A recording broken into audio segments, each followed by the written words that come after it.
തീർത്ഥാടക പ്രവാഹത്തിലും ശബരിമലയിൽ ഭക്തർക്ക് സുഖദർശനം.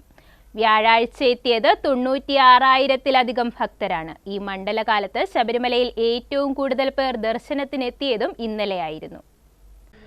ഇന്നലെ ദർശനത്തിനെത്തിയത് 96,007 ഭക്തരാണ്. ഈ സീസണിലെ റെക്കോർഡാണിത്. വെള്ളിയാഴ്ച ഉച്ചയ്ക്ക് 12 മണി വരെ 54,099 ഭക്തർ ദർശനം നടത്തി. സ്പോട്ട് ബുക്കിംഗിലും വർധനവുണ്ട്. ഡിസംബർ 19-ന് 22,121 പേർ സ്പോട്ട് ബുക്കിംഗ് വഴി ദർശനം നടത്തി. ഈ സൗകര്യം വഴി ഇതുവരെ 4,46,130 പേർ ദർശനം നടത്തി. സീസണിലെ ഏറ്റവും വലിയ ഭക്തജന തിരക്കുണ്ടായിട്ടും ദർശനം സുഗമമാക്കാനും ഭക്തർക്ക് പരാതിരഹിതമായി അയ്യപ്പനെ കണ്ടുമടങ്ങാനും പോലീസും മറ്റു സംവിധാനങ്ങളും വഴിയൊരുക്കുന്നുണ്ട്. ക്യൂവിൻ്റെ നീളം കൂടുന്നുണ്ടെങ്കിലും അനാവശ്യമായ തിക്കും തിരക്കുമില്ലാതെ ദർശനം നടത്താനായതിൻ്റെ സന്തോഷത്തിലാണ് ഭക്തസഹസ്രങ്ങൾ മടങ്ങുന്നതും.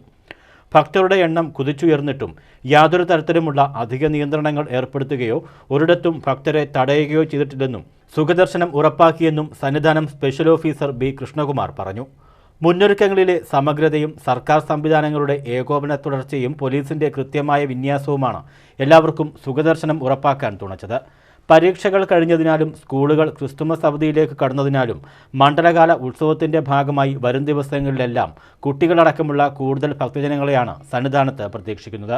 മണ്ഡലപൂജയ്ക്ക് മുന്നോടിയായി ഇനിയുള്ള ദിവസങ്ങളിൽ 1,00,000-ലേറെ ഭക്തർ എത്തുമെന്ന കണക്കുകൂട്ടലിൽ സുഖദർശനം ഉറപ്പാക്കുന്നതിനു വേണ്ടി കൃത്യമായ മുന്നൊരുക്കങ്ങൾ ഉന്നതതലത്തിൽ നടത്തിയിട്ടുണ്ടെന്നും സ്പെഷ്യൽ ഓഫീസർ അറിയിച്ചു.